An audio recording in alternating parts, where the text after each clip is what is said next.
Welcome back to the Deep Dive. It is Friday, January 30th, 2026. And today, we are tackling a question that I think anyone who just, loves books has fantasized about. Is reading just a hobby? Or, here in 2026, can it actually be a legitimate career path? It's the absolute dream, isn't it? Just this idea that you can get paid to sit in a comfy chair with some coffee and just read. Exactly. We've all had that moment where you finish a book and think, I have so many thoughts, someone should be paying me for this. Right. But looking at the research we've pulled, the answer is way more complex and honestly, way more lucrative than I ever thought. We're not just talking about writing dusty book reports. No, not at all. The whole landscape has shifted. It's pretty wild, actually. The ecosystem today covers everything from, the traditional old guard reviewers to this whole new world of sovereign creation on Substack, and even the chaos of TikTok. We have a huge stack of sources today. We've got actual job listings from this month, January 2026, some frankly terrifying scam alerts from the Authors Guild, and even strategy docs for TikTok marketing. So what's our mission for this deep dive? I think the mission is to map the money. Let's move past the romance of it all and look at the actual mechanics. How do you monetize taste in 2026? And maybe more importantly, how do you avoid the scams that prey on that dream? I was so surprised by how tech-heavy this all is. We're going to be talking about AI Symphony suites and algorithms later. But before we get there, let's start with the old guard, because places like Publishers Weekly and Kirkus, they're still the foundation, right? They are. Think of it as the credentialing layer. You probably won't get rich here, but this is where you build your reputation. Okay, so let's start with the industry standard. Publishers Weekly, you see their name on the back of every book. It's the Bible of the book business, for sure, and they are still hiring freelancers. But the thing you have to understand is that when you write for them, you're anonymous. Right. No byline. You're the voice of the magazine. Yeah. And the pay is, it's modest. Around $25 per review. It sounds low, and it is low if you break it down by the hour. But look at the specs. They want 180 to 200 words. That's it. So it's about volume. Exactly. It's about volume and consistency.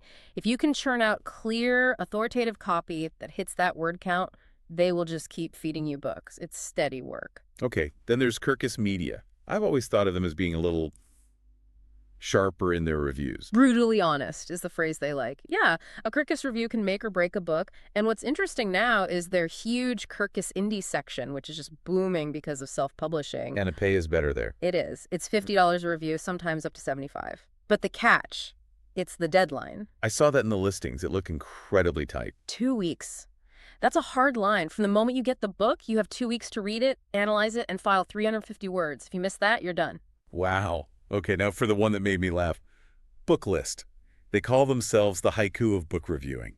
Yeah, because their audience is librarians. And librarians don't need a philosophical essay. They need to know, who is this for? Is it safe for my shelves? The practical stuff. So they want 150 words max. That's basically a tweet and a half. It's harder than it sounds. Writing short is so much harder than writing long. The pay is low $15. But they have this detail I loved, the reject fee. The kill fee. It's a classic. They pay you $5 if you read a book and decide, nope, this is not worth anyone's time. It's like pity money. It's actually a really smart quality control measure. They'd rather pay you $5 to kill a bad review than waste a librarian's budget. But the real key here for you, the listener, is that Booklist gives you a byline. Ah, so your name is on it. And that byline is currency. You use that clip to get the next better paying gig. Okay, so that's the pro tier. What if you're just starting out? No portfolio, nothing. The listings mention these discovery platforms. Right, so you're looking at sites like Online Book Club or Reedsy Discovery. Think of them as boot camp. Online Book Club is almost gamified. You start out just getting free books. No money. No money. But you build a reviewer score and you level up like in a video game. And once you level up, you can start earning cash, maybe $5 to $60 a review. You're grinding for XP. And Reedsy uses a tipping model. Yeah, readers can tip you $1, $3, $5. Now let's be clear. You are not going to pay rent on $3 tips. Right. But the strategy is portfolio building. You build up a dozen great reviews on Reedsy, and then you take that portfolio to Publishers Weekly. So that's the employee model. But the big shift we saw in the sources is this move to the sovereign creator. This is where the economics get really, really interesting. This is the whole Substack newsletter revolution. It just flips the power dynamic. The math of the source material on this was wild. I want to break this down because it sounds almost too good to be true. It's surprisingly simple. It's all based on the 1,000 true fans idea. You don't need 1,000,000 readers. You just need 1,000 people who are obsessed with your very specific niche. Like cozy mysteries with cats or something. Exactly. And if those 1,000 people pay you, say, $8 a month, You're looking at $96,000 a year in gross revenue. that's a full-time salary, a good one. And the platform fees are pretty low. Substack takes 10%, Stripe takes about 3%. You're keeping around 87% of that. So you're taking home over $80,000. But finding those 1,000 fans is the hard part. That's where this cartel strategy comes in. Right, the sources use that word, which sounds a little intense. Little narcos, yeah. But it's really about cooperation. It's the recommendation network. The data shows that 90% of new subscriber growth on these platforms comes from other writers recommending you. So if I write about sci-fi and you write about fantasy, We just recommend each other. We form a little niche cartel. Our audiences probably overlap. So instead of competing for attention, we're sharing it. You own that direct relationship with your reader. that's incredibly powerful. But newsletters are quiet. They're text. The loudest, fastest growing sector is, of course, TikTok. Absolutely. This is where a passive hobby becomes active sales. And looking at these TikTok strategy docs for 2026, everything I thought I knew about social media is just wrong. The biggest myth that the sources just bust wide open is that follower count matters. Wait, really, explain that. How do you make money with 10 followers? Because the 2026 algorithm doesn't care about your followers. It cares about two things: watch time and early engagement. If you post a video and the first 50 people watch it all the way through, the algorithm says, oh, this is good, and pushes it to 500 more. So it's all about the content itself. That connects to this idea of micro-virality. Yes, and this is crucial for you to understand. You don't want to go viral to the whole world. You want to go viral to a specific interest group. The algorithm can see that 3 people who love dark academia liked your video, so it goes and finds more people just like them. You're targeting a community, not just a huge demographic. And that's where the money comes in from TikTok Shop. Exactly. It's not just running ads, it's embedding the commerce right there. And the sources point out that live stream shopping, it generates 10 times more revenue than a standard video. 10 times. That's massive. And you're just acting as an affiliate. You find products with a 15 to 20% commission. You sell a $20 book. You keep $4. You sell 100 of those. In an hour-long live stream, you just made $400. So first, you have to get them to stop scrolling. The stat was that 71% of people decide to stay or leave in the first 3 seconds. The hook. It's all about the hook. The sources gave some great examples like direct callouts or curiosity gaps. A curiosity gap is so powerful. Something like, I waited 6 months to share this book because I wasn't sure if I could handle the backlash. Okay, see, I'm stopping for that. I immediately need to know what the backlash is about. Instantly. Or a direct call out.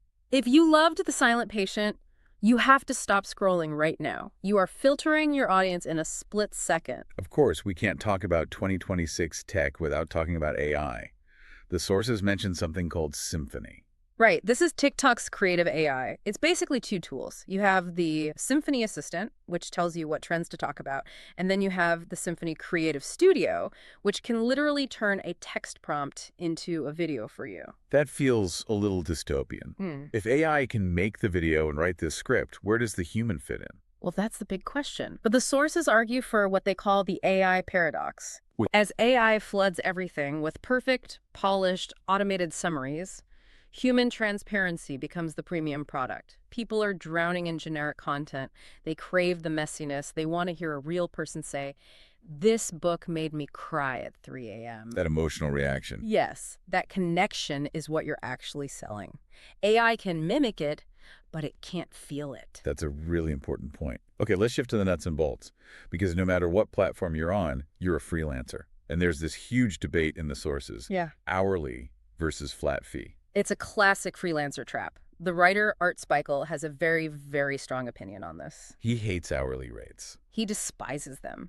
His argument is that hourly rates punish you for being efficient. If you get really good and can write a brilliant review in an hour, why should you be paid less than a beginner who takes 6 hours? He used that cosmetic surgeon analogy, which I thought was perfect. Yes. You don't ask a surgeon how many hours the facelift will take. You pay for the result. You pay for the face. A flat fee makes the client feel safe. There are no surprises. So the advice is to always quote a flat fee. It protects you and the client. Exactly. It frames you as an expert selling a product, not just a laborer selling time. The sources also listed some other gigs, and audiobook narration really stuck it. It's a huge field, but you need to understand the term PFH, per finished hour. Because one finished hour of audio isn't 1 hour of work. Not even close. It's usually 4 to 6 hours of actual work recording, editing, mastering for every one finished hour. So if a job pays $200 PFH, your actual hourly rate might be closer to $35 or $40. You have to do that math. That's a critical detail. Okay, so we've painted a pretty positive picture. But there's a huge warning flag in our sources. We have to talk about the danger zone. We do, because anywhere you have passion and dreams, you're going to have predators. And the scams in 2026 are getting very, very sophisticated. The impersonation scams are just nasty. They're awful. Scammers are creating fake emails and websites pretending to be real agencies like Folio Literary Management or huge publishers like Hachette. And they just prey on people's hopes. Completely.